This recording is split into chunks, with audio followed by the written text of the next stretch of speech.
The letter arrived on a grey morning, and it nearly ended Alina Ashworth's life as she knew it. She stood in the drawing room with the paper trembling in her hand, reading the same line over and over, as if reading it again would change the words printed on it. Her mother's voice cut through the silence, sharp and urgent. "Well, what does it say?" Alina could not answer at first.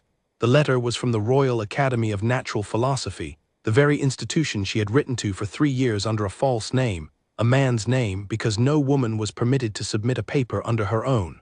And now, after years of silence, after years of being dismissed, they had written back. They wanted to meet the brilliant mind behind the calculations that had solved a problem their own scholars could not. There was only one difficulty. They believed she was a man named Edwin Ashworth. "They want to meet him," Alina whispered. "They want to meet me." Her mother's face drained of color. "Then you must write back and decline, at once. Do you understand what will happen if this is discovered? You will be ruined, Alina, utterly ruined." Alina folded the letter carefully, her hands no longer shaking from excitement but from something colder, something closer to fear. She had spent her whole life being called strange for the way her mind worked. She solved equations the way other girls solved needlework. She read about the stars and the tides and the invisible forces that held the world together, and for it she had been mocked in every ballroom she had ever entered. Whispers followed her like a second shadow. "There goes the odd one. There goes the girl who thinks too much. No man wants a wife who corrects him at supper." She was 23 years old, unmarried, and by every measure society used a failure. And yet in her hands she held proof that her mind was not a flaw. It was a gift. The Academy had called her work brilliant. They simply did not know it belonged to a woman. "I will write back," Alina said quietly. "I will find a way to decline without raising suspicion." But even as she said it, something inside her resisted the idea. For years she had hidden the best part of herself, folding it away like a letter never sent. She was tired of hiding. She just did not yet know how dangerous it would be to stop. That evening her father found her in the library, exactly where he always found her, surrounded by books stacked higher than her own head. He was the only person in the household who had never made her feel ashamed of her mind. He sat across from her, his expression unusually serious. "Your mother told me about the letter," he said. Alina did not look up from the page in front of her. "I already know what you will say, that I must decline, that I must protect the family name." Actually, her father said, "I was going to say something else entirely." She looked up then, surprised. "I was going to say that I am proud of you," he said, "and that it breaks my heart to watch you shrink yourself smaller and smaller so the world will find you acceptable.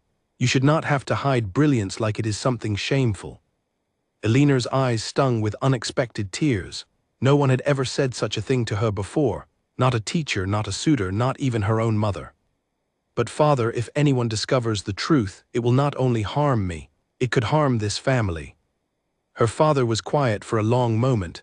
"Then we shall be careful," he said finally, "but I will not ask you to extinguish yourself to keep others comfortable, not any more." That night Alina lay awake, staring at the ceiling of her bedchamber, turning the events of the day over and over in her mind. She thought of the years of ridicule, the years of sitting silently at dinner parties while men discussed matters of politics and science, as though women in the room were nothing more than decoration. She thought of the suitors who had called on her in her younger years, each one retreating the moment they realized she could debate them and win. She thought of the whispers that had followed her into every room since she was 16 years old. She did not sleep well. 3 streets away, in a townhouse that had once been the pride of London, and was now a place people crossed the road to avoid walking past, a very different kind of storm was unfolding. Julian Hawthorne, Duke of Ravensmore, sat alone at his desk long after midnight, surrounded by ledgers that made no sense no matter how many times he added the same columns. His father had been dead for 8 months, and in that time Julian had discovered that the man he once respected had left behind a legacy far more complicated than grief. There were debts, there were missing funds. There were signatures on documents that Julian did not recognize, and rumors, ugly rumors, that his father had swindled investors out of a fortune before his death, and that Julian himself must have known. He had not known, he had known nothing, and yet the accusations had already spread through every drawing room in London faster than any truth could catch up to them. Invitations had stopped arriving weeks ago. Old friends crossed the street rather than greet him. A duke's title, once the most desirable thing a man could offer, had become something people whispered about with suspicion instead of admiration. Julian had gone from being the most sought-after bachelor in England to a man no respectable family would allow near their daughters. He rubbed his eyes and stared at the numbers again. Somewhere in these pages was the truth, he was certain of it. His father's business partner, a man named Frederick Doyle, had grown suspiciously wealthy in the final years of his father's life, while the family estate had quietly bled dry, but Julian could not prove it. The numbers were tangled, deliberately so, as if someone had built a maze specifically to keep him lost inside it. He needed help. He needed someone clever enough to untangle years of deception and discreet enough not to spread what they found across London before he was ready. The trouble was, everyone he might have asked had already turned their back on him. A knock came at the door. His butler, Mr. Pratt, entered with a look of concern etched into his aging face. "Your Grace, another letter has arrived, from the bank." Julian did not need to open it to know what it would say. The bank had been sending letters for weeks, each one colder than the last, each one hinting that his accounts might soon be frozen pending investigation into his father's affairs. "Thank you, Pratt," he said, setting the unopened letter atop the pile of others just like it. When the butler left, Julian sat back in his chair and allowed himself for just a moment to feel the full weight of what his life had become. He was a duke with no allies, a man accused of crimes he did not commit, and a fortune slipping through his fingers like water. Society had already decided who he was. It did not matter that they were wrong. He thought briefly and bitterly of his late father's words. "A gentleman's reputation is the only inheritance that truly matters." His father had been wrong about a great many things, it seemed. Reputation, once broken, was nearly impossible to rebuild, no matter how innocent the man beneath it. The next morning, restless and unable to face another day locked inside his study, Julian did something he had not done in months. He left the house. He told no one where he was going because he did not entirely know himself. He simply walked, hat pulled low, coat collar raised, weaving through streets where fewer people might recognize the face that had once graced every society page in London. He found himself, almost by accident, outside a public hall where a notice advertised a lecture on mechanical engineering, open to any member of the public willing to pay a modest fee at the door. It was the sort of event a duke would never ordinarily attend, which was precisely why it appealed to him now. He paid his fee, took a seat near the back, and told himself it did not matter if anyone recognized him, because for once, in a room full of strangers focused entirely on gears and steam and calculations, no one seemed to be paying him any attention at all. For the first time in months, Julian Hawthorne breathed a little easier. He had no way of knowing that the woman seated near the front of the hall, taking rapid notes in small, precise handwriting, was about to change the course of his life entirely. Eleanor had come to the lecture alone, a small act of rebellion her mother did not know about. She told her family she was visiting a friend for the afternoon. Instead, she had slipped away to hear a renowned scholar named Professor Whitfield speak about a new design for a steam engine, a subject that had consumed her thoughts for weeks. She sat with her notebook balanced on her knee, listening intently, until the professor began explaining a particular calculation involving pressure and force. Eleanor's brow furrowed. Something was wrong. The numbers did not add up, not by a little, but by a significant margin that would render the entire design unsafe if anyone attempted to build it as described. She told herself to stay silent. Women did not correct esteemed professors in public lecture halls. She had learned that lesson many times over in many rooms, always at great cost to her dignity. But the error was there, plain as day, and Eleanor had never been able to stay quiet in the face of a mistake, no matter how many times the world had punished her for speaking up. Her hand rose before she had fully decided to raise it. "Excuse me, Professor," she said, her voice clear and steady despite the sudden pounding of her heart. "I believe there may be an error in your calculation. If the pressure is applied as you describe, the structure would not hold. The force required would exceed what the materials could withstand." A ripple of surprised murmurs moved through the hall. Heads turned. The professor, caught off guard, blinked at her from the podium. "And who might you be, young lady, to correct me on matters of engineering?" Eleanor felt her cheeks flush, but she did not look away. "Someone who has studied the same principles you have, sir, and who noticed a mistake in your figures. If you recalculate using the correct value for material strength, You will see the design as described cannot function safely." Laughter broke out in scattered pockets around the room. A woman correcting a professor. The very idea seemed absurd to half the audience. Elena felt the familiar heat of humiliation rising in her chest, the same feeling she had known since she was a girl, the feeling of being laughed at simply for being right. But then, from somewhere near the back of the hall, a single voice cut through the mockery. "She is correct." Every head turned. A man had risen from his seat, tall, dressed simply though clearly of some means, his hat still pulled low over his eyes. He walked forward a few steps, close enough that Elena could see his face clearly for the first time. "I have seen the same error in similar designs," the man continued, addressing the professor directly. "The lady's mathematics are sound. I would encourage you to review your figures before this design leaves the lecture hall." The professor, flustered and clearly unwilling to argue further in front of his audience, muttered something about reviewing his notes and moved swiftly to the next portion of his lecture. The murmurs in the room slowly died down, though several people continued to glance in Elena's direction with expressions somewhere between curiosity and disapproval. Elena kept her eyes forward for the remainder of the lecture, her heart still racing, though for an entirely different reason now. Someone had defended her. Someone had believed her publicly without hesitation.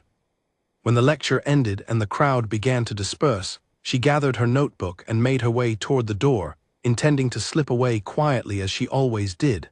But a voice stopped her before she reached the exit. "You were right, you know, about the pressure calculation." She turned. It was him, the man who had spoken up. Up close, she could see he was younger than she had first assumed, with tired eyes that seemed to carry far more weight than his face should have to hold. "I know I was right," Elena said, a little more sharply than she intended. "I do not need a stranger to confirm it for me to know it is true." A faint, surprised smile touched the corner of his mouth. "No, I suppose you do not." There was something in the way he looked at her, not with the usual mixture of confusion and disdain she had grown accustomed to, but with something closer to genuine interest, that made Elena pause instead of walking away as she normally would have. "Thank you," she said finally, softening slightly, "for speaking up. Most people would not have bothered." "Most people," he said, "have not spent the last 8 months learning exactly how it feels to be dismissed before anyone has bothered to hear the truth." Elena studied him more closely then, noting the fine but slightly worn cut of his coat, the shadows beneath his eyes, the careful way he held himself, like a man bracing for a blow that might come from any direction. "Who are you?" she asked. He hesitated for just a moment, as though deciding whether the truth was safe to share. "My name is Julian," he said simply, offering nothing more. "And you, madam, have a mind sharper than half the men in that room combined. It seems a great waste that the world does not see it." Elena did not know in that moment that the man standing before her was the most scandal-stricken duke in all of London. She only knew that for the first time in longer than she could remember, someone had looked at her intelligence and called it a gift instead of a flaw. She did not yet know how much that single afternoon would change the course of both their lives, nor how quickly the fragile beginnings of trust between them would be tested by forces far beyond their control. But walking home that evening, notebook clutched against her chest, Elena found herself smiling for reasons she could not entirely explain, and wondering, despite every instinct telling her to be cautious, whether she might cross paths with the quietly intense stranger named Julian again. The bank's letter, when Julian finally opened it 3 days later, contained exactly the news he had been dreading. His accounts would be frozen within a fortnight unless he could provide proof that the funds under investigation had not been obtained through fraud. Proof he did not have. Proof that, as far as he could tell, existed nowhere in the tangled mess of ledgers his father had left behind. He sat in his study long after the sun had set, the letter open before him, a glass of brandy untouched at his elbow. A fortnight. That was all the time he had to save not only his own reputation, but the roof over the heads of nearly 40 servants and tenants who depended on the Ravensmore estate for their livelihoods. If the accounts were frozen, wages would go unpaid. Tenants would go without repairs promised months ago. The scandal that had already cost him his social standing would soon cost other people their homes and their bread. He could not allow that to happen. Whatever it took, he needed to find the truth buried in those numbers, and he needed to find it quickly. The trouble was, Julian had never been particularly skilled with figures. He had been raised to inherit a title, not to manage accounts, and his father had always insisted the details of the estate's finances were matters best left to men trained in such things. Men like Frederick Doyle, his father's longtime business partner, who had grown wealthier with each passing year while somehow always managing to appear sympathetic and helpful whenever questions arose. Julian had begun to suspect, in the quiet hours of the night when suspicion feels less like paranoia and more like clarity, that Doyle was not merely benefiting from his father's mistakes. He was the architect of them. But suspicion was not proof, and without proof, Julian was simply a disgraced duke making wild accusations against a respected businessman, which would only deepen the scandal already swallowing his name. He needed someone who could read numbers the way other people read simple sentences, someone patient enough to trace every discrepancy back to its source, and clever enough to spot patterns that a less careful mind would miss entirely. He thought, unexpectedly, of the woman from the lecture hall. He had not been able to stop thinking of her, if he was honest with himself, in the days since their brief conversation. It was not merely that she was clever, though she was undeniably that. It was the way she had spoken without apology, without the careful softening most women were taught to apply to their words when addressing a room full of men who did not wish to hear them. She had simply stated the truth and let the truth stand on its own. Julian did not even know her full name. He knew only that she carried herself like someone accustomed to being underestimated, and that underestimating her would likely be a grave mistake. Finding her again proved easier than he expected. A discreet inquiry at the lecture hall revealed that a young woman matching her description had attended several similar events over the past year, always alone, always seated near the front, always taking careful notes. The clerk who managed attendance recalled her name without hesitation, mostly because it had caused something of a stir the day she corrected the visiting professor. Miss Eleanor Ashworth. Julian turned the name over in his mind as he walked home that evening. Ashworth. He did not recognize the family, which meant they likely moved in circles adjacent to his own but not directly within them, the sort of respectable but modest household that attended smaller gatherings and avoided the grandest events where his own scandal would surely follow him. That he decided made her an even better choice. She would have less reason to already view him with suspicion, and perhaps, if he approached her carefully, less to lose by associating with a man society had already condemned. He wrote to her the following morning, choosing his words with unusual care. He did not sign the letter with his title. He signed it simply as Julian, the man from the lecture hall, and asked humbly whether she might be willing to meet him regarding a private matter requiring discretion and a sharp mind for numbers. He offered payment for her time, framing the request as professional rather than personal, hoping the formality might make the proposal feel less improper than it truly was. He did not expect her to say yes. A respectable young woman, meeting privately with a man she barely knew to review financial documents of an uncertain and possibly scandalous nature. It was the sort of arrangement that could destroy a woman's reputation just as easily as his own had already been destroyed. And yet 3 days later a reply arrived. Eleanor had read Julian's letter 4 times before deciding how to respond. Her first instinct had been caution. She knew nothing about this man beyond a single afternoon at a lecture hall, and every lesson she had been taught since childhood warned against corresponding privately with strangers, particularly strangers who declined to share their full name. But there was something else pulling at her, something stronger than caution. For years, her mind had been treated as an inconvenience, a peculiarity to be tolerated at best and mocked at worst. No one had ever asked her to use it for something that mattered. No one had ever suggested that her sharpness might be valuable rather than merely strange. She thought of the Academy's letter still hidden in the bottom drawer of her writing desk, the one she had not yet found the courage to answer. She thought of the years spent solving problems no one asked her to solve, simply because solving them was the only way she knew how to feel like herself. Perhaps, she reasoned, this was an opportunity to use her mind honestly, without the burden of pretending to be someone she was not. She wrote back accepting his proposal, but with conditions of her own. Any meetings would take place during daylight hours. Her lady's maid, a discreet and loyal woman named Margaret, would accompany her and remain present throughout. And should the arrangement ever become improper in nature, she reserved the right to end it immediately without further explanation. Julian agreed to every condition without hesitation. They met for the first time in a small private study at the offices of Julian's solicitor, a neutral location chosen specifically to avoid the appearance of impropriety. Elena arrived precisely on time, Margaret trailing a respectful distance behind her, and found Julian already seated at a long table covered in ledgers, letters, and documents stacked in towers that looked more like a besieged fortress than an orderly filing system. "Miss Ashworth," he said, rising as she entered. "Thank you for coming." "You did not tell me the scope of what you needed," Elena said, eyeing the mountain of paper with something between alarm and fascination. "This looks like the work of several months, not several days." "It may well be," Julian admitted. "I will not pretend the situation is simple. My father passed away 8 months ago, and in settling his affairs I discovered irregularities in the estate's finances that I have not been able to explain. There are accusations, serious ones, suggesting fraud. I believe the truth is buried somewhere in these records, but I have not the skill to find it myself." Elena studied him for a long moment.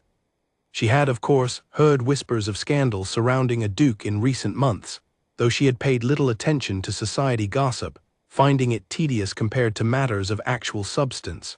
She had not connected the rumors to the quiet, tired man from the lecture hall. "You are the Duke of Ravensmore," she said slowly, understanding dawning. Julian did not flinch from the accusation in her tone, though something in his posture grew slightly more guarded. "I am. I did not mention it before because I did not wish it to color your decision. I have found in recent months that my title now inspires more suspicion than respect." Elena considered this. She had heard distantly of the scandal involving fraud and a father's death, but she knew almost nothing of the details, only that society had already rendered its judgment against him, swift and merciless, the same way it had rendered judgment against her own peculiar mind for years. "You should have told me from the start," she said finally, "but I understand why you did not, and it does not change my answer. I agreed to help you with a matter requiring careful attention to numbers. I intend to honor that agreement, provided you are honest with me from this point forward." Something in Julian's expression shifted, a tension in his shoulders easing slightly, as though he had braced himself for rejection and found relief instead. "You have my word," he said. "Complete honesty, for as long as you are willing to help me." And so began an arrangement neither of them fully understood the danger of, not yet. Elena spent that first afternoon simply organizing the chaos before her, separating documents by year, by account, by the handwriting used to record each transaction. It was tedious work, but Elena found a strange comfort in it, the same comfort she found in any problem with a solution waiting patiently to be uncovered. Julian watched her work with something like fascination, offering context where he could, staying quiet where he could not. By the end of the second meeting, Elena had begun to notice patterns emerging from the chaos. Certain transactions, always processed through the same intermediary accounts, always just beneath the threshold that would require additional signatures or oversight. Money moving in careful, deliberate patterns designed to avoid scrutiny. "Someone did this on purpose," Elena said, tapping her pencil against a column of figures. "This is not carelessness, this is design." Julian leaned closer, studying the page she indicated. "Doyle," he said quietly, more to himself than to her. "Who is Doyle?" "My father's business partner, a man he trusted completely right up until the day he died." Julian's jaw tightened. "I have suspected him for months, but suspicion is not proof." Elena met his gaze steadily. "Then let us find the proof." Over the following weeks, their meetings became a quiet routine, hidden from the eyes of society, tucked away in the solicitor's small study while Margaret sat nearby with her needlework, present but discreetly occupied. Elena arrived each time with fresh determination, and Julian found himself more and more looking forward to those afternoons, not merely for the progress they made on the ledgers, but for the conversation that unfolded around the work itself. Elena spoke of things she had never dared speak of with anyone else outside her father's library: theories on mathematics, questions about mechanics, frustrations about a world that seemed determined to keep her small. Julian listened, truly listened, in a way that made Elena feel, for the first time in her adult life, that her mind was not a burden to be managed but a gift worth admiring. And Julian in turn found himself confiding things he had told no one else: the weight of his father's failures, the loneliness of a scandal that had emptied his life of nearly every friend he once believed loyal, the fear, quiet but constant, that he might lose everything his family had built over generations, not because of anything he himself had done, but because of a betrayal he had not seen coming. Neither of them spoke of what was beginning to grow between them in those quiet afternoons. Neither of them dared name it. But something was shifting, slowly and unmistakably, in the space between careful courtesy and something far more dangerous. Elinar's mother, of course, noticed the change in her daughter almost immediately. Elinar had always been difficult to read, guarded in her emotions the way she was guarded in most things, but there was a new light in her eyes these past weeks, a restless energy that had nothing to do with books or equations. "Where do you go these afternoons?" her mother asked one evening, watching Elinar closely across the dinner table. "To visit friends," Elinar said, the lie coming more easily now than it once had, though it left an uncomfortable weight in her chest each time she spoke it. Her mother's eyes narrowed slightly, unconvinced, but she did not press further. "Not yet." Elinar knew the arrangement could not remain secret forever. Society was a web of watchful eyes and eager tongues, and sooner or later, someone would notice a young, unmarried woman spending her afternoons in close company with a scandal-plagued duke, respectable maid or not. She told herself she would end the arrangement the moment it grew too dangerous. She did not yet realize how much danger had already found her, quietly, one careful meeting at a time. 6 weeks into their arrangement, Elinar found the first true piece of evidence, and the discovery frightened her more than she expected it to. It was hidden in a ledger from 3 years earlier, a single entry recording a transfer of funds to an account she did not recognize, made only days before a similar, smaller sum vanished from the estate's primary holdings. On its own, the entry might have meant nothing, but Elinar had spent weeks memorizing the patterns of every account connected to the estate, and this one did not belong. It had appeared only once, then vanished from the records entirely, as though someone had gone back afterward and tried to erase all trace of it. "Julian," she said, her voice tight with the particular excitement that came from solving a problem others had believed unsolvable, "I need you to look at this." He crossed the room quickly, leaning over her shoulder to study the page she held out. Their closeness, which had become almost unremarkable to them both over the weeks of shared work, suddenly felt charged with something neither of them acknowledged aloud. "This account," Elinar continued, pointing to the unfamiliar entry, "does not appear anywhere else in your father's records, not before this date and not after. Someone created it specifically for this single transaction, then dissolved it immediately afterward to avoid drawing attention." "That would require considerable effort to arrange," Julian said slowly, "and considerable access to the estate's finances." "Access that only a handful of people would have had," Elinar finished. "Including, I would imagine, your father's business partner." Julian straightened, his expression hardening into something Elinar had not seen from him before, a coldness that made her understand, suddenly and fully, the weight of what he had been carrying these past months. Not merely grief for a father he had lost, but fury at a betrayal he had not yet been able to prove. "If Doyle created this account," Julian said, "there will be records of it somewhere. A solicitor who drew up the paperwork, a bank that processed the transfer. He is careful, but no one is careful enough to leave no trace at all." "Then we find the trace," Elinar said simply. It took another 2 weeks of painstaking work, cross-referencing bank records, solicitors' correspondence, and the faded ink of forgotten receipts, before Elinar finally uncovered the connection they needed. A minor clerk, employed briefly by a solicitor's office that had since closed its doors, had processed the paperwork for the mysterious account. And the instructions for opening it had come, according to a single surviving letter Elinar found tucked inside an unrelated file, directly from Frederick Doyle himself. It was not yet enough to prove fraud beyond any doubt. But it was enough, Julian believed, to force a confrontation, and enough to bring to the bank as evidence that the missing funds were not the result of his own mismanagement, but of deliberate deception by another party entirely. "Elinar," Julian said, when she showed him the letter, her hands still faintly trembling with the thrill of discovery, "I do not know how to thank you for this. You have given me something I thought I might never have again, a chance to clear my family's name." "You have not cleared it yet," Elinar pointed out, though a smile tugged at the corner of her mouth despite her attempt at practicality. "There is still work to be done, but we are close.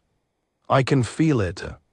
Julian studied her for a long moment, something unguarded in his expression that made Eleanor's heart beat a little faster. "You say we," he said quietly, "as though my troubles have become your own."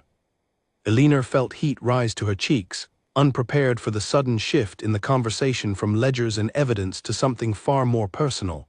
"I suppose they have, in a manner of speaking. I did agree to help you after all." "That is not what I meant, and I think you know it." The room fell silent except for the soft rustle of Margaret's needlework in the corner, a reminder, however gentle, that they were not entirely alone. That propriety still governed the space between them, even as something far less proper had clearly begun to take root. "Julian," Eleanor said carefully, "we agreed this arrangement would remain professional." "We did," he agreed, "and I have tried very hard to honor that agreement, but I find it grows more difficult with each passing week." Eleanor did not know how to respond to that. Every instinct honed by years of careful self-protection told her to retreat, to remind him firmly of the boundaries they had set, to end whatever dangerous feeling had begun growing between them before it could take root deeply enough to cause real damage. She was, after all, a woman with a reputation still intact, however unconventional her mind made her in the eyes of society. And he was a man whose reputation had already been destroyed, a man whose company alone could drag her down with him if anyone discovered the nature of their meetings. And yet when she looked at him, she did not feel the caution she knew she should feel. She felt instead something she had never experienced before in the presence of any man who had ever courted her, however briefly and unsuccessfully. She felt seen, truly seen, mind and character both, without judgment or mockery attached to the seeing. "I think," she said slowly, choosing her words with great care, "that we should focus on finishing what we started. Once your name is cleared, once the truth about Doyle is known, we can consider what, if anything, comes next." It was not a rejection. Julian heard that clearly enough in the careful way she phrased her answer. It was caution, reasonable and wise, and he respected her too much to push against it. "Agreed," he said, "finish what we started first." But something had shifted between them that afternoon, an acknowledgement, however unspoken, that their arrangement had grown into something neither of them had anticipated when Julian first wrote his careful, formal letter weeks earlier. Unfortunately, they were not as unobserved as they believed. Lady Charlotte Vale had despised Eleanor Ashworth since they were girls of 15, sharing a governess who had, on more than one unfortunate occasion, praised Eleanor's quickness of mind in front of the entire schoolroom, wounding Charlotte's pride in ways she had never quite forgiven. Charlotte had grown into a beautiful, ambitious young woman who understood precisely how society worked, and had spent years cultivating connections that might one day secure her a title of her own. She had set her sights, quite deliberately, on Julian Hawthorne long before scandal had touched his name, back when he was still the most desirable bachelor in London. The scandal itself had not entirely dampened her interest, not when a duke's title still carried considerable weight regardless of temporary disgrace, and not when Charlotte believed herself more than capable of helping Julian rebuild whatever reputation his father's failures had cost him, provided he chose the right wife to stand beside him while he did it. She had not expected to see him, one rainy afternoon, emerging from a solicitor's office in a quiet part of town, offering his arm to none other than Eleanor Ashworth, of all people, the odd, bookish girl Charlotte had spent years quietly ridiculing behind polite smiles. Charlotte watched from her carriage window, hidden behind the shadow of the curtain, as Julian helped Eleanor into a hired carriage with a gentleness that made something ugly and possessive twist sharply in Charlotte's chest. This was not the behavior of a man conducting simple business. This was the behavior of a man who cared. She did not yet know the nature of their arrangement, but she knew enough to recognize opportunity when she saw it. If Julian Hawthorne had attached himself, even privately, to a woman as unremarkable and thoroughly mocked as Eleanor Ashworth, then Charlotte finally had the leverage she needed to ensure Eleanor's continued exclusion from respectable society, and perhaps, with the right careful whispers in the right careful ears, to ensure Julian understood exactly what kind of company would and would not be tolerated if he ever hoped to reclaim his place among London's elite. She said nothing to anyone that day. She merely watched and waited, and began quietly gathering whatever information she could find about the true nature of Eleanor Ashworth's private meetings with the disgraced Duke of Ravensmore. Eleanor, unaware of the danger now circling her, returned home that evening with her thoughts still tangled around the conversation she and Julian had shared, the careful boundary she had drawn between them, and the growing certainty that the boundary was beginning to feel less like protection and more like restraint. Her father noticed her distraction at supper, though he said nothing in front of her mother. Later, after the meal had ended and Alina retreated to the library as she always did, he found her there, staring at an open book she was not truly reading. "You have been different these past weeks," he observed, settling into the chair across from her. "Happier, I think, though also more troubled." Alina closed the book slowly. "Is it that obvious?" "To your old father, perhaps. Your mother has been too occupied with wondering which of your recent friends you have been visiting so often." He said it lightly, but there was a question beneath the words, gentle and patient, giving her room to answer honestly if she chose. Alina hesitated. She trusted her father more than anyone else in her life, but even he did not yet know the full truth of her secret work, nor the identity of the man she had been meeting. "I have been helping someone," she said carefully, "with a matter requiring discretion. I cannot say more than that, not yet, but I promise you, father, I have done nothing improper." Her father studied her for a long moment, his expression unreadable. "I believe you," he said finally. "But Alina, I have watched you carry yourself smaller than you truly are for years, folding away the very things that make you remarkable so the world might find you easier to accept. Whatever this work is that has put such light back into your eyes, I would ask only one thing of you." "What is that?" "Do not fold yourself away again for anyone's comfort, not even your own, out of fear." Alina felt tears prick unexpectedly at her eyes. She thought of Julian's words from earlier that day, the careful admission of feeling he had allowed himself, and the caution with which she had responded. She wondered, not for the first time, whether her caution was wisdom, or whether it was simply another form of the smallness her father had just gently warned her against. She did not have an answer yet, but she suspected, with the particular clarity that came from years of solving difficult problems, that an answer would find her soon enough, whether she was ready for it or not. 3 days later, the answer arrived in the form of an anonymous note delivered to her mother's afternoon tea, informing her, in careful and deliberately vague language, that her daughter's virtue might be called into question should certain private meetings continue unabated. Alina's world, so carefully balanced between secrecy and purpose, began to tilt dangerously toward collapse. Alina's mother did not wait for supper to demand an explanation. She summoned her daughter to the drawing room the moment the note had been read, her face pale with a mixture of fear and fury that Alina had rarely seen directed at her so completely. "Explain this to me," her mother said, holding out the folded paper with a hand that trembled slightly. "Explain to me why someone would send such a thing unless there was truth behind it." Alina read the note quickly, her stomach twisting into a cold, tight knot. The words were vague enough to avoid naming names directly, but specific enough that anyone who knew of her private meetings would understand exactly what was being implied. "It is not what it suggests," Alina said, forcing steadiness into her voice despite the panic rising in her chest. "I have done nothing improper. I have been assisting someone with a matter of business, nothing more." "A matter of business," her mother repeated, disbelief sharp in every word. "Alone with a man in secret for weeks. Do you have any idea what this looks like, Alina? Do you have any understanding of what this could cost you?" "I was never alone with him. Margaret was present at every meeting." "A maid's presence does not erase the impropriety of the arrangement itself." Her mother sat heavily on the settee, pressing a hand to her forehead as though warding off a headache. "Who is he? Tell me at once." Alina hesitated, weighing the consequences of the truth against the consequences of continued secrecy. She had promised her father honesty about the nature of her work, though not its full details, and she suspected the truth would need to come out eventually regardless of how carefully she tried to manage it. "His name is Julian Hawthorne," she said finally, "the Duke of Ravensmore." Her mother's face went, if possible, even paler. "The one accused of fraud, the one whose name cannot be mentioned in a single respectable household without provoking scandal." She rose again, pacing the length of the drawing room with agitated steps. "Alina, have you lost every sense of caution you ever possessed? Do you understand that associating with a man in his position, regardless of the nature of your business together, could destroy whatever small chance you still have at a respectable marriage?" "I did not go to him seeking a marriage prospect," Alina said, her own temper rising now to match her mother's alarm. He needed help untangling financial records related to accusations against his late father, accusations I believe based on considerable evidence to be entirely justified against the wrong man. I have been helping him find proof of his innocence, nothing more.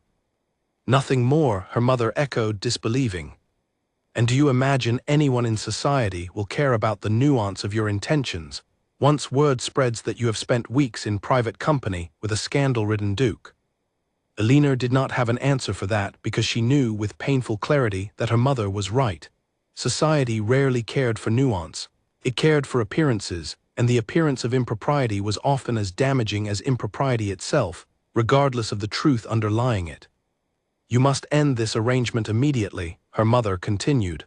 Whatever assistance you have offered him, it must conclude today. I will not watch you throw away what little respectability you have managed to preserve, not for a man already drowning in disgrace. Elena felt something rebellious harden in her chest, the same stubborn resolve that had carried her through years of ridicule for daring to think differently than the world expected of her. I cannot abandon the work now, mother. We are close to finding proof that will clear his name entirely. If I walk away, that proof may never come to light, and an innocent man will continue to suffer for a crime he did not commit. And what of your own suffering, should this scandal attach itself to your name as well? I have suffered scandal my entire life, mother, simply for having a mind that thinks differently than the mind society prefers in young women. I have been mocked, dismissed, and overlooked for years, not for any wrongdoing, but for daring to be intelligent in a world that finds intelligent women inconvenient. I'm not certain this would be so very different. Her mother stared at her, something shifting in her expression, not quite acceptance, but perhaps a reluctant understanding. You speak as though you have already decided to continue, regardless of what I say. I have decided to finish what I started, Elena said quietly. I owe him that much and I owe myself that much as well, but I promise you, mother, I will be careful. I will do everything within my power to protect this family's reputation while I do it. Her mother did not look convinced, but she also did not forbid Elena outright from continuing, perhaps recognizing, on some level, the same stubbornness in her daughter that had carried Elena through so many difficult years already. There is someone I wish you to meet, her mother said instead, changing the subject with visible effort at composure. Mr. Bertram Holloway, a respectable gentleman, recently arrived in London, seeking a wife of sensible temperament. I have already arranged for him to call on Thursday. Elena's stomach sank. She understood immediately what her mother intended, a distraction, an alternative path that might steer Elena away from the dangerous entanglement with Julian before it could grow any more perilous. Mother, I do not wish to entertain suitors at present. You will entertain this one, her mother said firmly, the softness gone from her voice entirely now. Given the circumstances, Elena, I believe it is more important than ever that you secure a respectable match before whatever rumors are already circulating grow beyond our control. Mr. Holloway need never know the details of your recent activities, provided you end them swiftly and completely. Elena wanted to argue further, but she recognized the futility of the attempt. Her mother's mind was made, and further protest would only deepen the rift already forming between them. I will meet him, Elena said finally, though every word felt like a small surrender, but I will not promise anything beyond that. Thursday arrived with the particular dread Elena had come to associate with any occasion designed to showcase her as a marriage prospect. Mr. Bertram Holloway proved exactly as unremarkable as she had expected, pleasant enough in manner, conventional in conversation, and utterly incapable of engaging with any topic more complex than the weather or the latest fashions from Paris. Elena sat through an hour of stilted conversation, offering polite responses while her mind wandered, inevitably, to the solicitor's small study across town, where Julian would soon be waiting for their next meeting, unaware of the anonymous note that had already begun threatening the fragile secrecy protecting them both. When Mr. Holloway finally departed, her mother watched her expectantly. Well, he seemed a perfectly agreeable gentleman. He was agreeable, Elena agreed carefully. But mother, I felt nothing in his company beyond polite tolerance. I cannot marry a man simply because he is agreeable. Many happy marriages have been built on far less than affection, Elena. Agreeable is not nothing. Elena did not respond, because she knew, with sudden and unwelcome clarity, exactly why Mr. Holloway's agreeable pleasantness had felt so hollow in comparison to the conversations she shared with Julian. With Julian, she never had to soften her mind to make herself easier company. With Julian, her intelligence was not a hurdle to be politely overlooked, but the very thing that had drawn his attention and respect in the first place. She excused herself soon after, claiming a headache, and retreated to her bedchamber where she could finally allow herself to feel the full weight of the conflict pressing against her from every direction. Her mother's fear, society's judgment. The anonymous note, still folded carefully in the drawer of her writing desk, a quiet reminder that someone somewhere already knew more than they should about her private meetings with a disgraced duke. And beneath all of it, stubborn and undeniable, the growing certainty that whatever she felt for Julian Hawthorne had already grown far beyond the boundaries of a simple professional arrangement. When Alina arrived at their next meeting, 2 days later, she found Julian already waiting, his expression troubled in a way that told her before he even spoke that something had changed. "Alina," he said, rising quickly as she entered, "I must ask you something and I need you to answer honestly. Has anyone approached you or your family regarding the nature of our meetings?"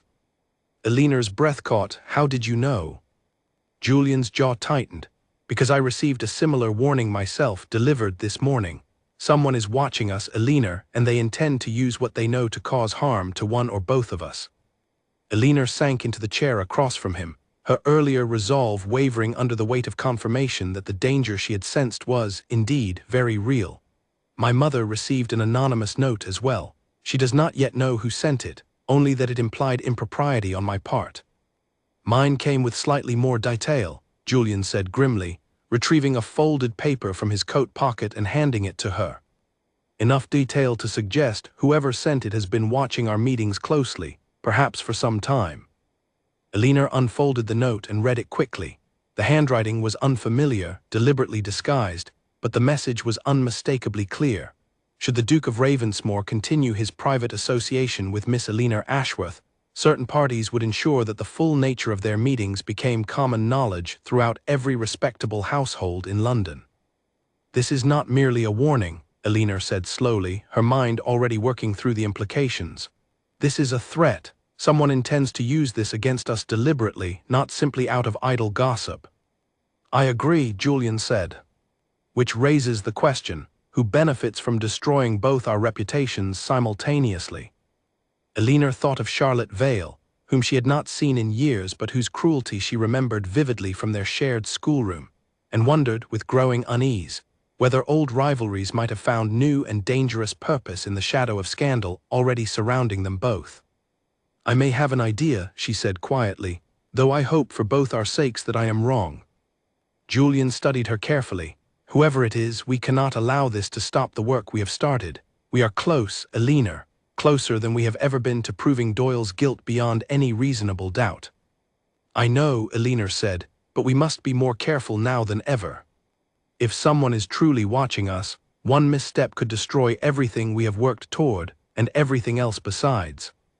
Neither of them spoke the deeper fear settling quietly between them, the fear that even careful vigilance might not be enough to protect what had grown, slowly and undeniably, into something neither of them was prepared to lose. Alina's suspicion proved correct within the week, though confirmation came from an unexpected source. Margaret, Alina's loyal maid, had overheard a conversation between two ladies' companions while waiting outside a dressmaker's shop. Gossip passed carelessly between servants who assumed no one of consequence was listening. Lady Charlotte Vale, it seemed, had been making inquiries about Alina Ashworth for weeks, asking pointed questions about her habits, her whereabouts, and most damningly, her recent association with a certain disgraced duke. She spoke of it with such satisfaction, Margaret reported to Alina that evening, her expression grave, as though she had found something she had been searching for a long while. Alina's stomach twisted with a familiar, unwelcome dread. She remembered Charlotte from their shared schoolroom years, remembered the particular cruelty Charlotte reserved for anyone who threatened her sense of superiority, and understood immediately the danger such a woman posed once she believed she held real leverage against a rival. "She must have seen us together," Alina said, half to herself. "Outside the solicitor's office, perhaps, or somewhere else along our usual route." "What will you do?" Margaret asked. Elinor did not have an answer, not yet. She only knew that whatever careful discretion she and Julian had maintained over the past weeks was no longer sufficient protection against a woman determined to see them both destroyed. She brought the news to Julian at their next meeting, watching his expression harden into something cold and calculating as she explained what Margaret had overheard. "Charlotte Vale," he said slowly, testing the name as though searching his memory for any prior connection. "I believe I met her once some years ago at a ball hosted by my mother before she passed.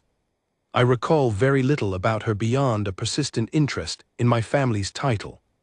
She has wanted a duke's title for as long as I have known her," Elinor said. "I suspect our association together has offered her the perfect opportunity to remove a rival from consideration, while simultaneously punishing me for old grievances she has carried since girlhood." "Old grievances," Julian repeated. "What sort of grievances would compel a woman to such deliberate cruelty?" Elinor hesitated, reluctant to revisit old wounds she had long since tried to bury beneath layers of practiced indifference. But something about Julian's steady, patient attention made the words come easier than she expected. "We shared a governess as girls," she said finally. "A woman who often praised my quickness with numbers and language in front of the entire schoolroom, praise that came, more often than not, at Charlotte's expense. She never forgave me for it, though I never sought the comparison nor wished for her humiliation. I simply answered questions correctly, and the world decided that made me a rival worth despising." Julian's expression softened with something that looked, unmistakably, like tenderness. "The world has always seemed determined to punish you for the very thing that makes you remarkable." "So it would seem," Elinor said, a wry, tired smile touching her lips. "For what it is worth," Julian said quietly, "I find that particular quality of yours the least deserving of punishment, and the most deserving of admiration, of anything I have encountered in longer than I care to admit." The words settled between them with a weight neither of them tried to deflect this time. Elinor felt her carefully maintained composure waver, felt the boundary she had drawn weeks earlier growing thinner with every passing meeting, every shared confidence, every moment of understanding that no one else in her life had ever offered her so freely. "Julian," she said softly, "we agreed this would remain professional." "I remember," he said. "I have tried sincerely to honor that agreement. But Elinor, I find myself failing more with each passing day, and I no longer wish to pretend otherwise, not when we may have precious little time left before whatever Charlotte Vale intends to do finds its way to every drawing room in London." Elinor's heart pounded against her ribs, a rhythm that had nothing to do with fear and everything to do with the careful, honest vulnerability in Julian's voice. "What are you saying?" "I am saying," Julian said, rising from his chair to close the distance between them, "that I have come to care for you far beyond the bounds of gratitude for your assistance with my father's affairs. I care for your mind, yes, but also for your courage, your honesty, and the quiet strength with which you have carried years of ridicule without ever once allowing it to diminish who you truly are. I do not know what the future holds for either of us, given the precariousness of my current circumstances. But I know that whatever happens, I would rather face it honestly, with you, than continue pretending this arrangement between us is merely professional." Elinor stood very still, her breath caught somewhere between her chest and her throat, aware of Margaret's presence in the corner of the room, aware of every reason caution had ever given her to step back rather than forward.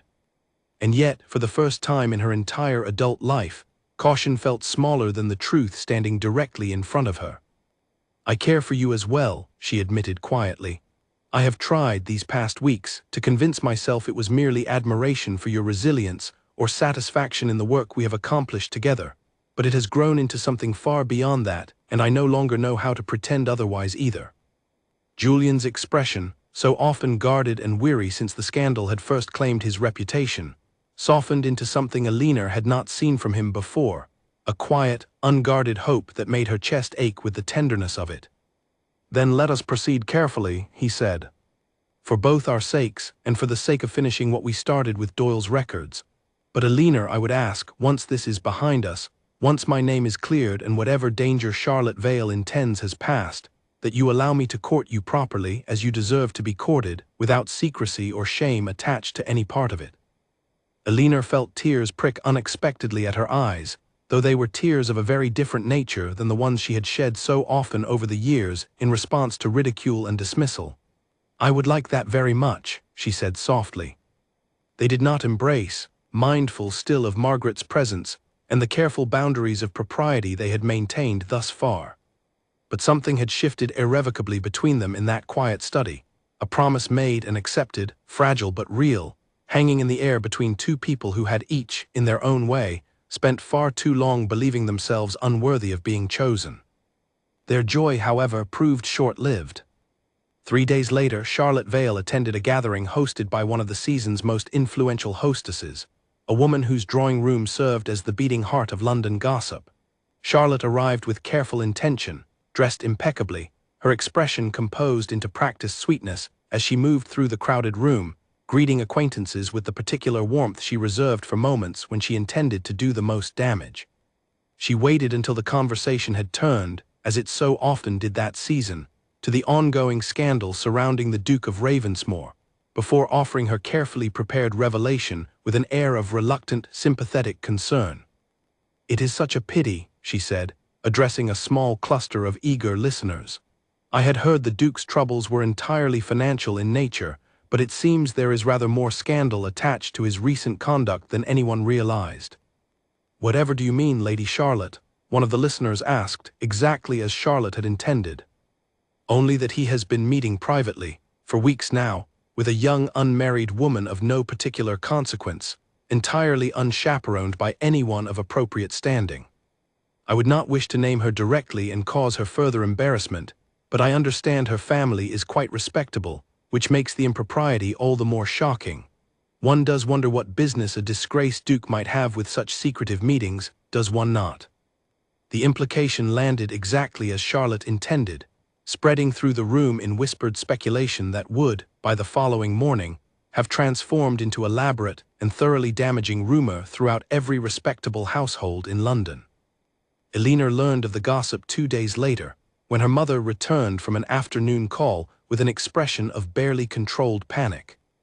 "Eleanor," her mother said, closing the drawing-room door behind her with unusual care, "I must ask you something, and I need the complete truth.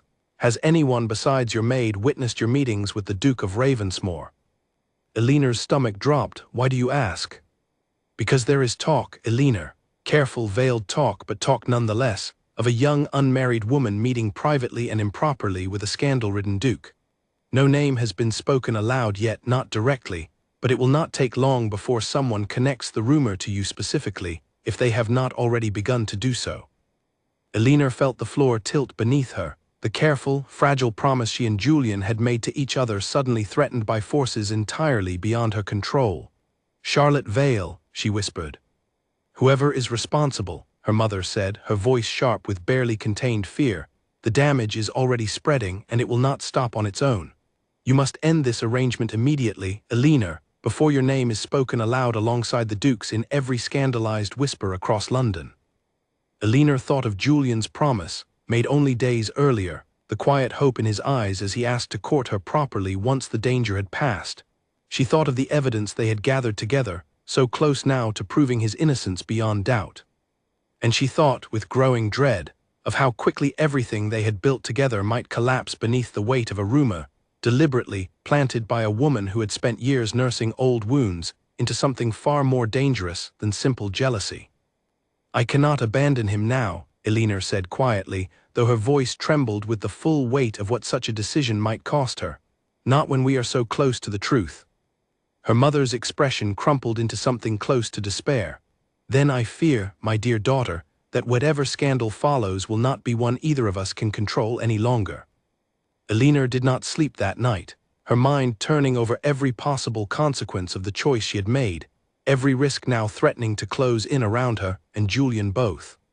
She thought of her father's words, spoken weeks earlier in the quiet sanctuary of his library. "Do not fold yourself away again for anyone's comfort, not even your own, out of fear." She would not fold herself away now, whatever the cost proved to be. But she understood, with a clarity that settled cold and heavy in her chest, that the cost was about to become very real indeed. The rumor, once loosed, spread faster than either Eleanor or Julian could have anticipated. By the end of that week, Eleanor's name had attached itself firmly to the whispered scandal, no longer veiled behind careful ambiguity, but spoken openly in drawing rooms across London, embellished with each retelling until the truth had transformed into something far more scandalous than the careful, chaperoned meetings Eleanor and Julian had actually shared. Invitations that had once, however rarely, included Eleanor's name stopped arriving entirely. Acquaintances who had tolerated her peculiar reputation for intelligence now crossed the street to avoid conversation altogether, as though scandal itself might prove contagious through mere proximity. Eleanor found herself, within the space of a single week, transformed from an overlooked oddity into an object of active scorn, whispered about with a cruelty far sharper than anything she had endured in all her years of being called too clever for comfortable company. Her mother bore the brunt of the social fallout with visible distress, returning from calls with red-rimmed eyes and trembling hands, though she never once, to her credit, demanded that Eleanor abandon her association with Julian entirely, seeming to understand, even amid her fear, that her daughter had already made her choice. Her father, however, remained a quiet source of steady support, though even he grew visibly troubled as the scandal deepened with each passing day. "Eleanor," he said one evening, finding her once again in the library, though this time her attention was fixed on nothing at all, her mind too consumed with worry to focus on any page before her. "I must ask you plainly, do you believe this course remains wise, given how quickly things have deteriorated?" "I do not know if it is wise," Eleanor admitted honestly, "but I believe it is right. Julian is innocent of the crimes attached to his name, and I have the skill to help prove it. I cannot abandon that simply because society has decided to punish me for association rather than for any actual wrongdoing." Her father studied her for a long moment, something proud and sorrowful mingling in his expression simultaneously. "Your grandmother was much the same, you know. Stubborn as stone, once she believed herself right about something, regardless of what the world thought of her for it. It cost her dearly in some respects, but she never once regretted holding to her principles, even when holding to them proved painful. Do you think I am wrong to hold to mine?" "I think," her father said slowly, "that you must decide for yourself whether the cost is one you are willing to bear. I will support whatever you decide, Eleanor, but I would be a poor father indeed if I did not warn you that the cost may grow steeper still before this is finished." His warning proved prophetic within days. Frederick Doyle, apparently having caught wind through his own connections that Julian had been quietly gathering evidence against him, moved swiftly to protect himself. Julian arrived at their next scheduled meeting to find Eleanor already waiting, her expression tight with barely contained alarm. "The solicitor's office was broken into last night," she said the moment he entered. "Several files are missing, Julian, including copies of some of the evidence we gathered regarding the mysterious account." Julian's face went pale, then hardened into cold fury. "Doyle." "We cannot prove it was him," Eleanor said, though her tone made clear she shared his suspicion completely. "But the timing is too precise to be coincidence. Someone learned we were close to proving fraud against him, and someone acted quickly to remove the evidence before we could bring it before the bank." "Then we are back to nothing," Julian said, dragging a hand roughly through his hair, the calm composure he had maintained throughout the weeks of investigation finally beginning to crack under the accumulated weight of scandal, financial ruin, and now sabotage. "Not nothing," Eleanor corrected firmly. "I made copies of the most critical documents weeks ago, kept separately at my father's house precisely because I suspected something like this might eventually happen. We have not lost everything, Julian. We have merely lost the element of surprise." Relief flickered across Julian's face, quickly followed by something closer to awe. "You anticipated this?" "I anticipated caution being necessary," Eleanor said simply. "Given the stakes involved, it seemed foolish to keep our only evidence in a single location, vulnerable to exactly this sort of interference." Julian shook his head slowly, something between disbelief and profound gratitude coloring his expression. "I do not know what I would have done without your foresight, Eleanor, truly." But even with the copied evidence secured, the danger surrounding them both had only intensified. Word of the break-in reached the bank within days, and rather than viewing it as proof of Julian's innocence, cautious officials interpreted it as further evidence of instability surrounding his affairs, accelerating their timeline for freezing his remaining accounts rather than delaying it. Julian's few remaining allies, the handful of friends who had not entirely abandoned him during the months of scandal, began urging him with increasing urgency to distance himself from Alina entirely, arguing that continued association with a woman now equally scandalized could only worsen his already precarious standing. "You must consider the practical realities of your situation," his oldest friend, Lord Anthony Whitmore, argued during a rare visit one afternoon. "Whatever affection has grown between you and Miss Ashworth, Julian, you cannot afford further scandal attached to your name, not when your entire fortune hangs in the balance. Distance yourself from her, at least until this business with Doyle is fully resolved. And abandon the very person who has done more to help clear my name than anyone else in my life." Julian's voice carried an edge Anthony had rarely heard from him before. "I will not do that, Anthony, whatever the cost. Even if the cost is everything you have left." Julian did not answer immediately, the question settling heavily in the silence between them. He thought of Alina's careful, brilliant mind, the courage with which she had faced ridicule her entire life without ever once allowing it to diminish who she truly was. He thought of the promise he had made her to court her properly once the danger had passed, and the growing certainty that abandoning her now, out of practical self-preservation, would make him no better than the very society that had spent years dismissing her worth. "I would rather lose everything with my integrity intact," he said finally, "than preserve my fortune by abandoning the one person who never once doubted my innocence, even when the entire world had already decided against me." Anthony studied him for a long moment before nodding slowly, a reluctant respect settling into his expression. "Then I hope, for both your sakes, that whatever proof you seek arrives before it is too late to matter." Meanwhile, Alina faced her own mounting pressures. Her mother, though she had not forbidden the continued association outright, grew increasingly desperate as the scandal deepened, eventually resorting to a tactic Alina had not anticipated. "Mr. Holloway has renewed his interest," her mother announced one morning, her tone carefully casual in a way that immediately put Alina on guard. "Despite the current unpleasantness surrounding your name, he has indicated a continued willingness to consider you as a match, provided you end all association with the Duke of Ravensmore immediately and publicly." "Mother, I have already told you." "I know what you have told me, Alina. But I am asking you to consider seriously and carefully what remains of your future should this scandal continue unresolved. Mr. Holloway offers you a respectable path forward, a chance to salvage what little remains of your reputation. The Duke offers you nothing but continued ruin, regardless of his intentions or his innocence."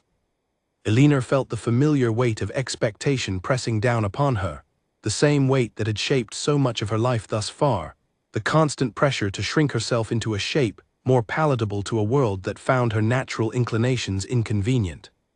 "I cannot marry a man I do not love, Mother, simply to escape a scandal I did not create through any wrongdoing of my own."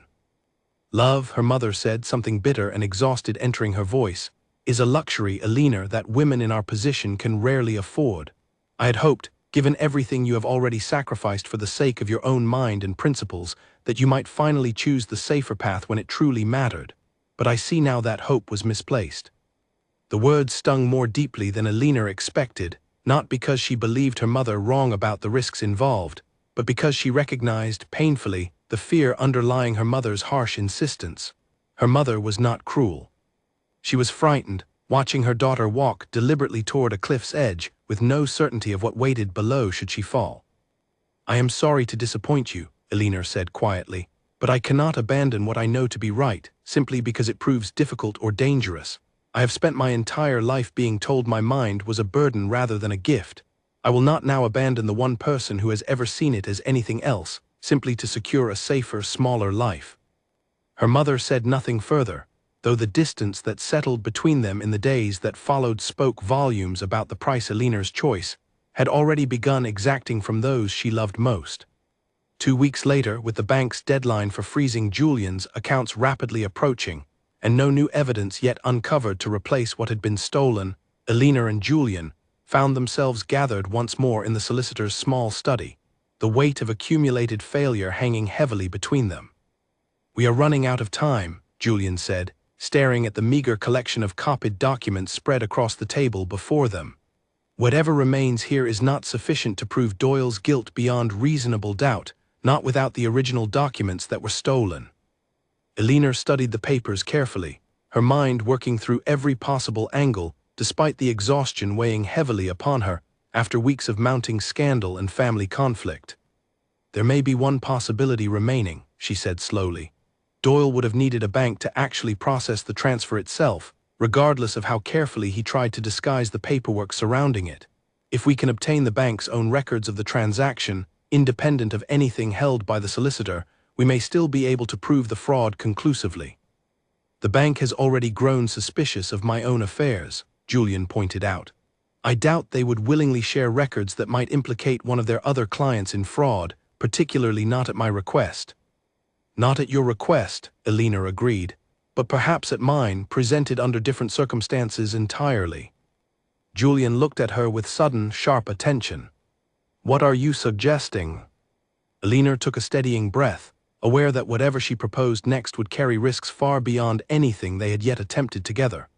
"I am suggesting," she said carefully, "that it may be time to stop working quietly in the shadows and instead bring this matter directly and publicly into the light, before Doyle has any further opportunity to bury the truth beneath more stolen evidence and cautious bank officials." Julian's expression shifted slowly from confusion to understanding, then to something that looked unmistakably like reluctant, desperate hope. "You are suggesting we confront him publicly," he said. "Openly, without further delay." "I am suggesting," Elena said, "that we have very little left to lose and considerable truth still worth fighting for. Sometimes, Julian, the only way forward is directly through the very scandal everyone fears most."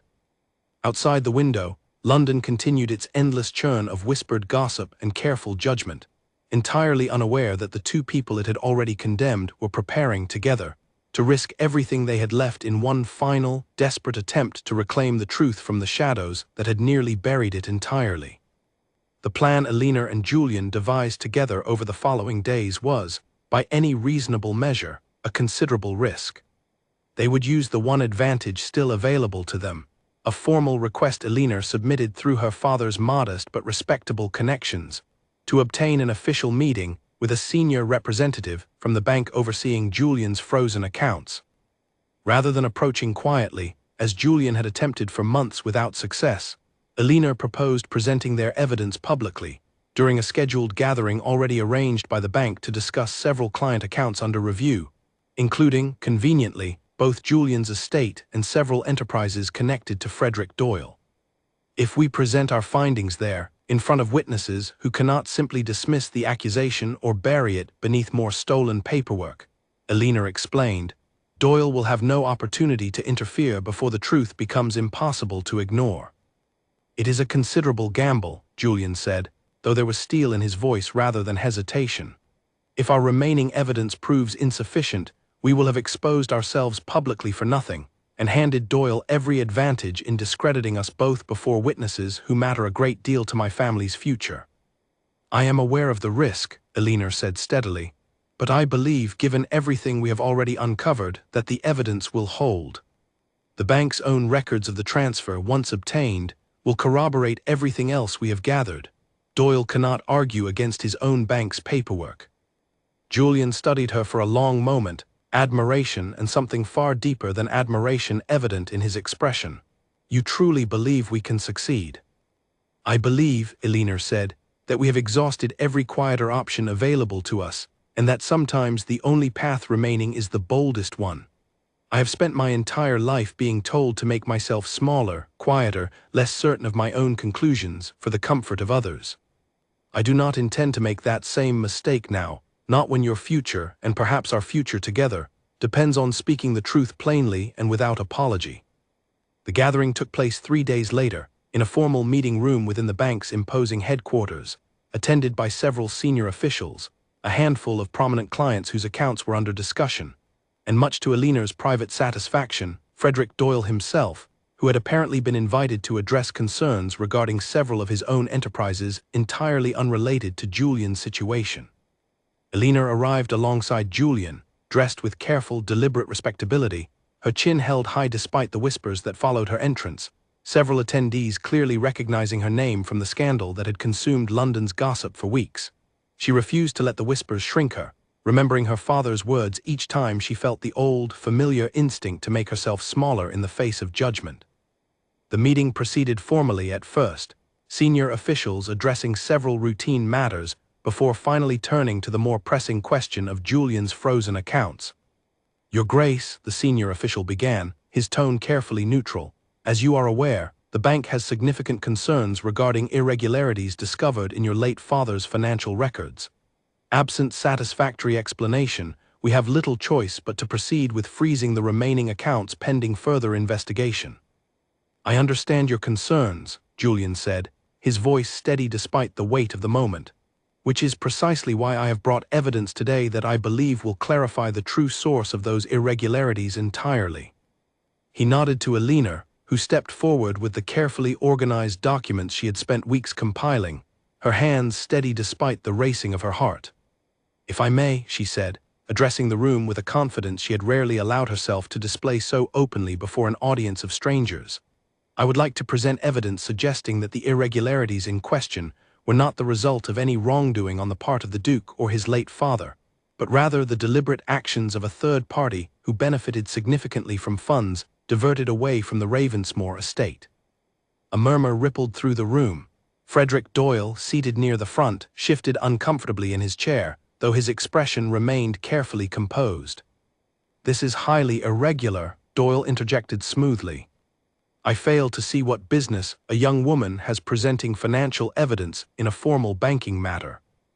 "The business," Alina replied, meeting his gaze directly without flinching, "of having spent weeks carefully tracing the exact patterns of fund diversion within the Ravensmore estate's records, patterns that consistently lead back to a single individual who arranged for a temporary account to be opened, and dissolved specifically to obscure the transfer of significant sums away from the estate, shortly before the late Duke's death." She laid out the documents methodically, walking the room through each piece of evidence with the same careful precision she had once used to correct a professor's flawed calculations in a public lecture hall, refusing to be intimidated by the weight of the eyes now fixed upon her.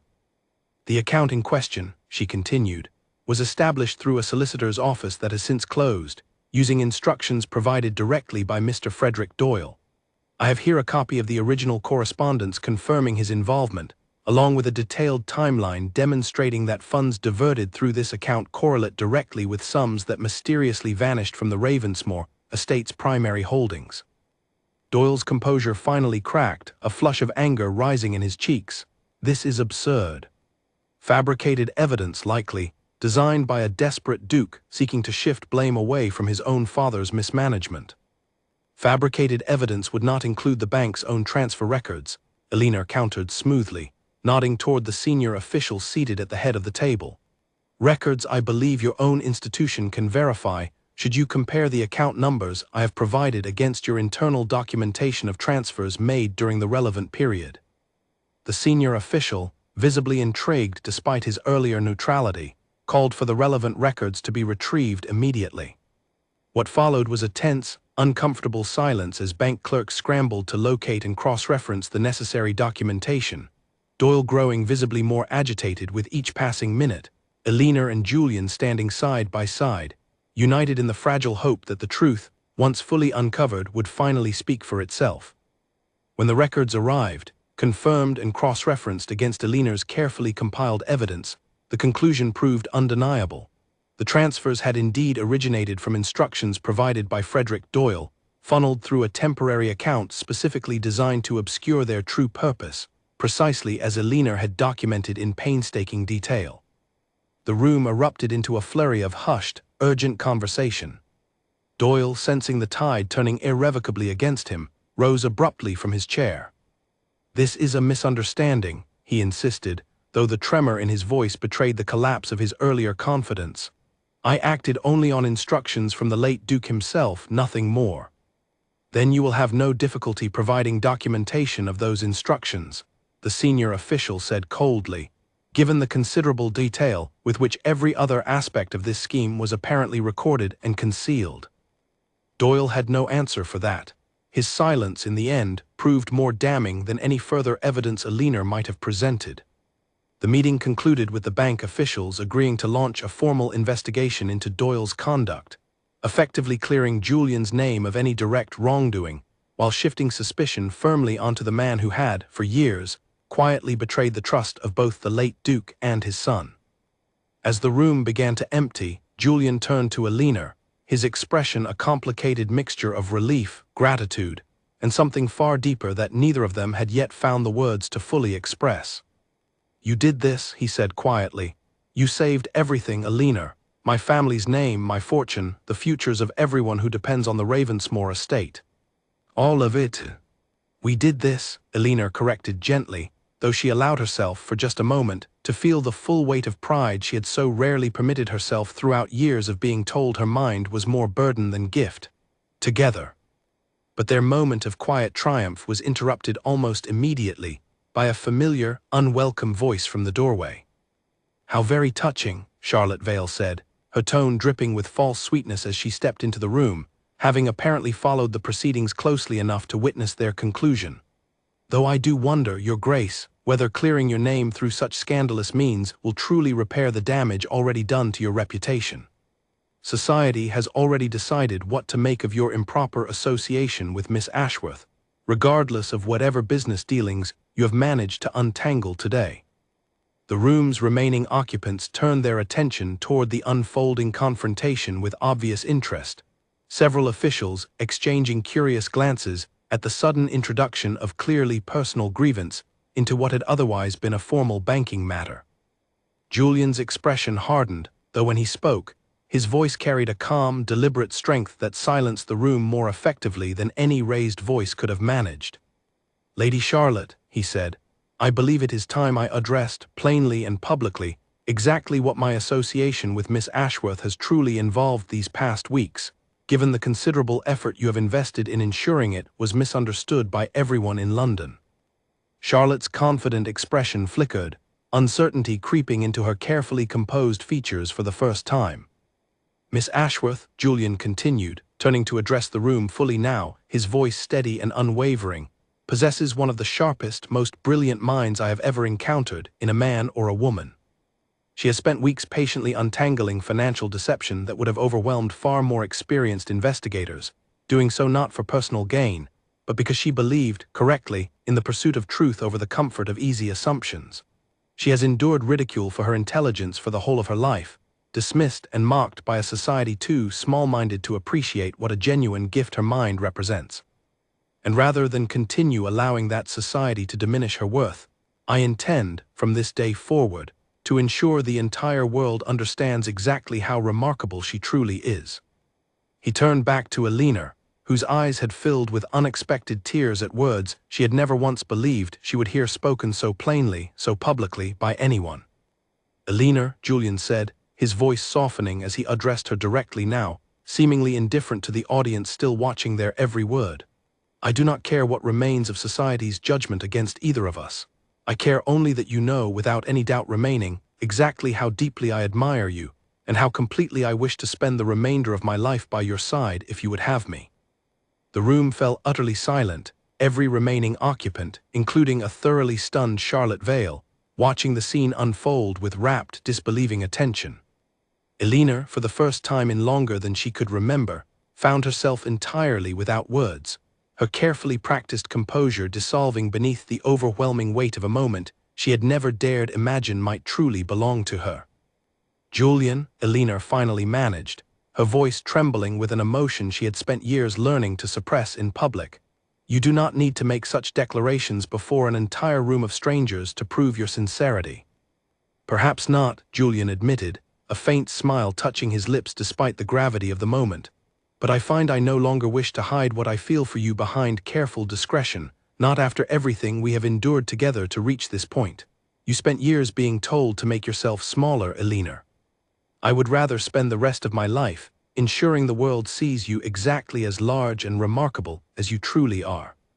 Charlotte, recognizing that her carefully planned humiliation had transformed instead into a public declaration that only strengthened the very bond she had hoped to destroy, retreated from the room without another word, her earlier confidence replaced by the bitter understanding that her scheme had failed entirely.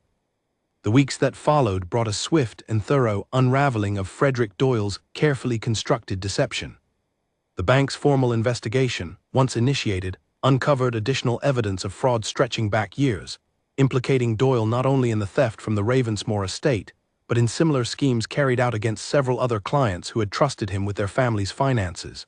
He was stripped of his business standing entirely, his own reputation collapsing as swiftly and completely as Julian's had once seemed destined to. Julian's accounts were fully restored within a fortnight, along with a formal, public acknowledgement from the bank that the irregularities previously attributed to the late Duke's mismanagement had, in fact, resulted entirely from Doyle's deliberate deception. The Ravensmore estate, once teetering on the edge of ruin, began slowly rebuilding its stability, tenants receiving overdue repairs, servants receiving back wages long delayed by the frozen accounts, and Julian himself finally able to breathe freely for the first time in nearly a year. Society, ever fickle in its judgments, proved remarkably swift in reversing its earlier condemnation once the truth became widely known. Invitations that had vanished overnight during the height of scandal began arriving once more, though Julian found himself, somewhat to his own surprise, far less interested in reclaiming his former social standing than he might once have been. He had learned, through months of disgrace, exactly which relationships had proven genuine and which had merely been convenient attachments to his title and fortune. Eleanor's own reputation underwent a similarly dramatic transformation, though not without its own particular ironies that she found herself, more often than not, quietly amused by rather than resentful of. The same society that had spent years mocking her intelligence now spoke of her cleverness with something approaching awe, retelling the story of how she had single-handedly untangled a complex web of financial fraud that had baffled trained investigators for months. Mothers who had once discouraged their daughters from associating with the odd Ashworth girl now found themselves eager to claim even passing acquaintance with her. Eleanor accepted the shift in perception with characteristic wry practicality, neither seeking validation from those who had once dismissed her nor allowing their newfound admiration to alter her fundamental sense of self. She had learned, through everything she and Julian had endured together, that her worth had never actually depended on society's approval in the first place, however painful its absence had once felt. There remained, however, one piece of unfinished business that Eleanor had not yet resolved, one that weighed on her mind even amid the joyful resolution of Julian's scandal. The letter from the Royal Academy of Natural Philosophy still sat, unanswered, in the bottom drawer of her writing desk, addressed to a man named Edwin Ashworth who did not exist. She confided the full truth to Julian one evening, several weeks after Doyle's downfall, as they walked together through her father's garden, finally permitted the simple pleasure of unchaperoned conversation now that their courtship had been openly and properly acknowledged by both families. For 3 years, she explained, I submitted papers to the Academy under a false name, because I knew they would never seriously consider work submitted by a woman. And now they wish to meet the brilliant mind behind my calculations, believing entirely that they will find a man waiting to greet them. Julian listened with the same careful, undivided attention he always offered her, no trace of judgment in his expression, only genuine curiosity. What will you do? I do not know, Eleanor admitted. Society has proven, these past weeks, more willing to forgive scandal than I ever expected, but I am not certain it is prepared to accept a woman as a legitimate contributor to matters of natural philosophy, regardless of how thoroughly my recent efforts with your father's estate have been praised. Julian considered this for a long moment before responding. Perhaps, he said slowly, it is time to test that willingness directly, rather than continuing to guess at its limits. You have spent your entire life hiding the truth of your own brilliance to accommodate a world unwilling to accept it plainly. I have watched that same world nearly destroy us both through cowardly whispers and anonymous threats, only to reverse itself entirely once the truth proved undeniable. Perhaps the Academy deserves the same undeniable truth. Eleanor turned the idea over carefully in her mind, weighing the risk against the growing certainty that she had already spent far too many years diminishing herself for the comfort of others. You believe I should tell them the truth. That Edwin Ashworth does not exist and never has. I believe, Julian said, that you should walk into that meeting exactly as yourself, Eleanor Ashworth, and allow your work to speak for itself, precisely as it always has. If they cannot accept the truth of who created it, then the loss belongs entirely to them, not to you. Eleanor wrote her reply to the Academy that very evening, informing them plainly and without apology that the correspondent they had known as Edwin Ashworth was, in fact, Miss Eleanor Ashworth, and that she remained entirely willing to discuss her work in person, provided they were prepared to engage with her on the same terms they would have offered any male scholar of comparable achievement. The response, when it arrived a week later, proved more complicated than either triumph or rejection. Several senior members of the Academy expressed considerable discomfort with the revelation, questioning whether her work could truly be considered her own given the deception involved in its submission. But others, intrigued despite themselves by the sheer quality of the calculations she had provided over 3 years of correspondence, insisted on meeting her regardless, curious to see for themselves whether the brilliant mind behind the work matched the reputation it had already earned under false pretenses. Eleanor attended the meeting with Julian's steady support, though not his direct presence, understanding instinctively that this particular battle was one she needed to face entirely on her own merits.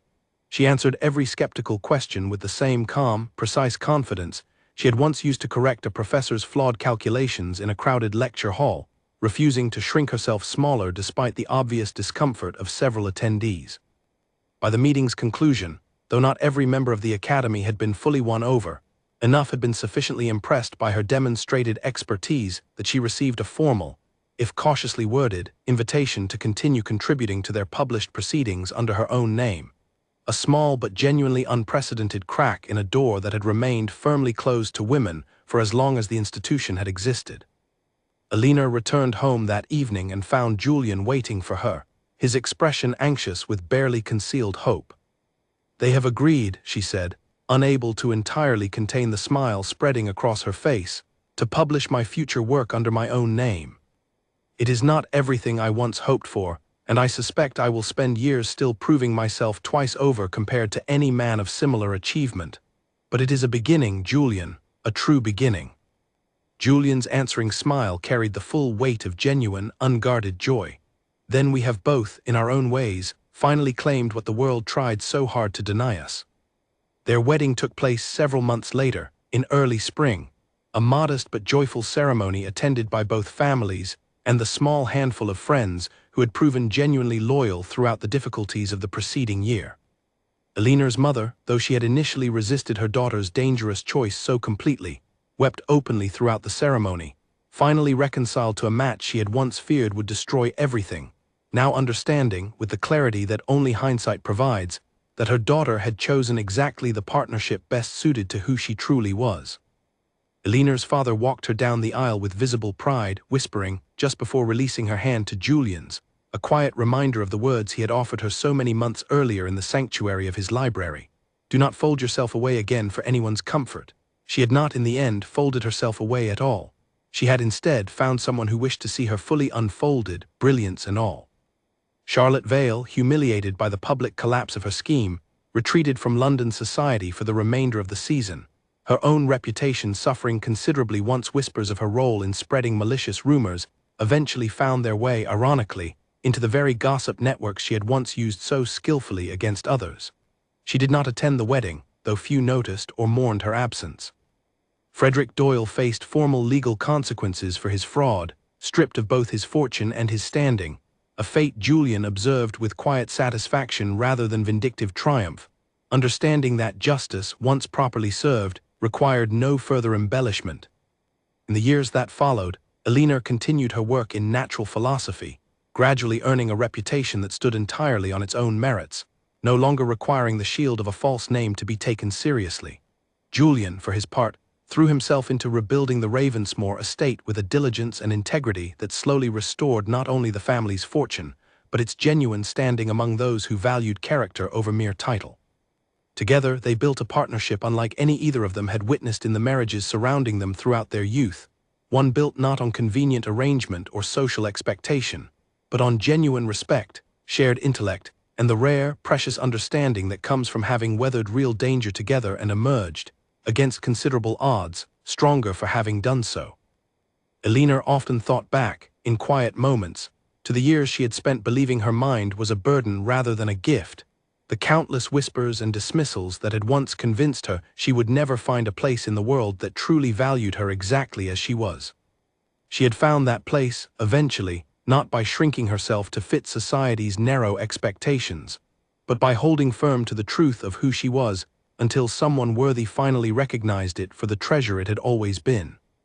And Julian, who had once believed his ruined reputation meant he would spend the remainder of his life alone, surrounded by suspicion and quiet scorn, found instead that his darkest season had led him directly to the one person capable of seeing past the scandal entirely, to the man beneath it who had never stopped deserving genuine partnership and love.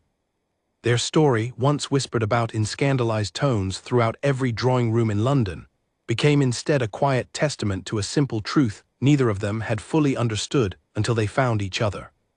Brilliance once dismissed as inconvenient, and integrity once buried beneath false accusation, both deserved eventually to be seen clearly, fully, and without apology, by exactly the right person willing to look closely enough to recognize their worth.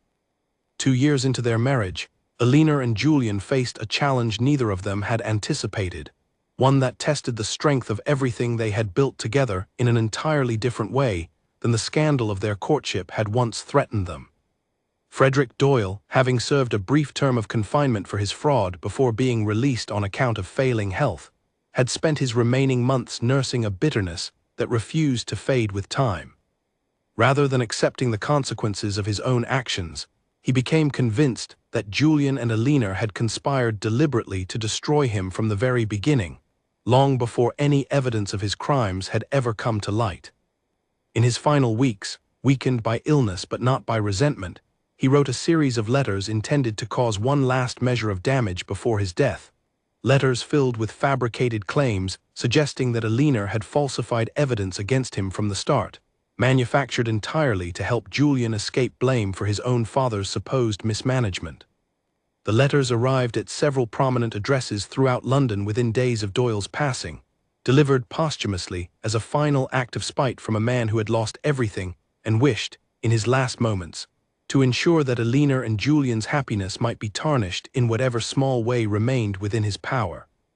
Alina received the news of the letters while working in the small study she had claimed for her own within the Ravensmoor estate, surrounded by papers related to her latest research, a project examining structural calculations for a new type of bridge design that had captured her interest for several months. Julian entered with the grim expression of a man bracing for renewed conflict, one of the offending letters clutched in his hand. "Doyle has made one final attempt to destroy what we built," he said, handing her the letter without preamble. Alina read it quickly, her expression shifting from surprise to something closer to weary amusement by the time she reached its conclusion. "He accuses me of forging bank documents," she said, "despite the fact that the original bank officials themselves verified every piece of evidence I presented, independent of anything I personally provided. This claim would collapse under the slightest scrutiny." "I do not doubt that," Julian said. "But scrutiny takes time, and in the meanwhile, this letter has already reached at least a dozen households, each eager to revive old scandal regardless of how thoroughly it was once resolved." Alina set the letter down calmly, considering the situation with the same measured precision she brought to every problem she encountered. "Then we shall resolve it again, just as thoroughly as we resolved it the first time. Except this time, Julian, we need not work from the shadows at all." Their response proved swift and decisive. Julian arranged, within days, for the original bank officials who had verified Alina's evidence years earlier to provide fresh, formal confirmation of its authenticity. A straightforward matter, given that the records themselves remained entirely unchanged and thoroughly documented within the bank's own permanent files. Alina, meanwhile, drafted a calm, clear public letter of her own, addressed to the same households that had received Doyle's final accusations, laying out plainly and without defensiveness the verified facts of the original investigation, along with a brief, measured acknowledgement that a dying man's final bitterness deserved compassion rather than credibility. The response from society, this time, proved almost instantaneous in Alina and Julian's favor. Having already witnessed once how thoroughly and publicly the truth had vindicated them both, few were inclined to entertain the desperate final accusations of a man whose own guilt had been proven beyond reasonable doubt years earlier. The letters, rather than causing renewed scandal, became instead a minor curiosity quickly forgotten beneath the weight of far more interesting gossip circulating that particular season. "It is remarkable," Alina observed, several days after the matter had fully settled. How much easier it becomes to weather these storms once you have already proven, beyond any doubt, exactly who you truly are. Doyle's final attempt to wound us carried none of the danger his earlier scheme once held, precisely because we no longer had anything left to hide from the world. I suspect, Julian said, settling into the chair across from her writing desk with the easy familiarity of years spent in comfortable partnership. That is precisely the lesson our entire ordeal was meant to teach us, however painfully it arrived at the time. There is no scandal quite so powerful as the fear of being truly seen. Once you have survived being seen fully, and found love and respect waiting on the other side of that fear, very little else retains the power to wound you quite so deeply again. Elinor smiled, setting aside her bridge calculations for a moment to study her husband with the same quiet fondness that had grown steadily between them since the earliest days of their dangerous, secret partnership. You have grown rather philosophical, Your Grace, for a man who once claimed he had no particular skill with abstract ideas. I married a woman who insists on examining every idea from every conceivable angle before accepting it as true, Julian said, amusement warming his voice. Some of that habit, I fear, has proven rather contagious over the years. Their partnership, tested repeatedly by scandal, fraud, and finally the bitter last gasp of a man who had never accepted responsibility for his own choices, only continued growing stronger with each challenge they faced together. Elinor's work in natural philosophy earned increasing recognition throughout the following years, her calculations eventually contributing to genuine advancements in engineering that outlived any scandal ever attached to her name. Julian, meanwhile, became known throughout the region not merely as a duke who had survived disgrace, but as a landlord and employer of genuine fairness and integrity, precisely because he understood, more intimately than most men of his station, exactly how quickly reputation could be lost, and how carefully it needed to be rebuilt through consistent, honest action rather than empty title alone. They raised their children in time with the same core belief that had ultimately saved them both from a world determined to diminish anyone who dared to be different. Brilliance was never something to be hidden or apologized for. Integrity, once proven through action rather than mere words, could withstand even the most determined attempts to destroy it. And love, real love, built on genuine respect rather than convenient arrangement, remained strong enough to weather any storm society or circumstance might throw against it. Elinor, in her later years, would sometimes reflect on the young woman she had once been, sitting alone in her father's library, convinced that her sharp mind made her fundamentally unsuitable for the kind of love and belonging most young women were promised from childhood. She had been wrong, she came to understand, not about the difficulty of her path, but about its ultimate destination. Her mind had never been the obstacle standing between herself and happiness. It had been, all along, the very thing that would eventually lead her directly toward it, guiding her through fraud and scandal and public ridicule, until it finally delivered her into the arms of exactly the partner capable of recognizing her worth without reservation or apology. And Julian, who had once believed his family's ruined name meant he was destined for a life of quiet isolation, found instead that his darkest season had become the very path that led him toward the truest happiness he had ever known, proof enough that even the deepest scandal could, with courage and honesty enough to see it through, transform eventually into the foundation for something far stronger and more enduring than the disgrace that had first brought two unlikely, brilliant, resilient people together.